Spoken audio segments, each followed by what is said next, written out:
இறை தூதர் அவர்கள் காபாவின் நிழலில் தம் சால்வை ஒன்றை தலையணையாக வைத்து சாய்ந்து கொண்டிருந்த போது அவர்களிடம் இஸ்லாத்தின் எதிரிகள் தங்களுக்கு இழைக்கும் கொடுமைகளை முறையிட்டபடி எங்களுக்காக அல்லாஹ்விடம் பிரார்த்தனை செய்ய மாட்டீர்களா என்று கேட்டோம். அதற்கு அல்லாஹ்வின் தூதர் ஸல்லல்லாஹு அலைஹி வஸல்லம் அவர்கள், உங்களுக்கு முன்னிருந்தவர்களுக்கிடையே ஏகத்துவ கொள்கையை ஏற்று இறை தூதரின் மீது நம்பிக்கை கொண்ட ஒரு மனிதருக்காக மண்ணில் குழி தோண்டப்பட்டு அவர் அதில் நிறுத்தப்பட ரம்பம் கொண்டு வரப்பட்டு அவரின் தலை மீது வைக்கப்பட்டு அது இரு கூறுகளாக பிளக்கப்படும்.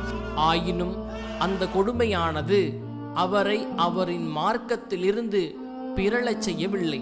பழுக்க காய்ச்சிய இரும்பு சீப்புகளால் அவர் மேனி கோதப்பட அது அவரின் சதையையும் கடந்து சென்று அதன் கீழுள்ள எலும்பையும் நரம்பையும் சென்றடைந்து விடும். அந்த கொடுமையான சித்திரவதையிலும் கூட அவரை அவரின் மார்க்கத்திலிருந்து பிறழச் செய்யவில்லை. அல்லாஹுவின் மீது ஆணையாக இந்த இஸ்லாத்தின் விவகாரம் முழுமைப்படுத்தப்படும்.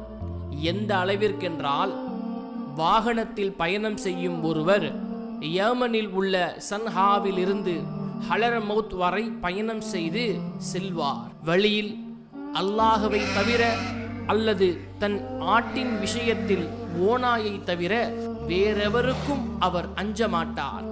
ஆயினும் நீங்கள்தான் கொடுமை தாழாமல் பொறுமை குன்றி அவசரப்படுகிறீர்கள் என்று கூறினார்கள்.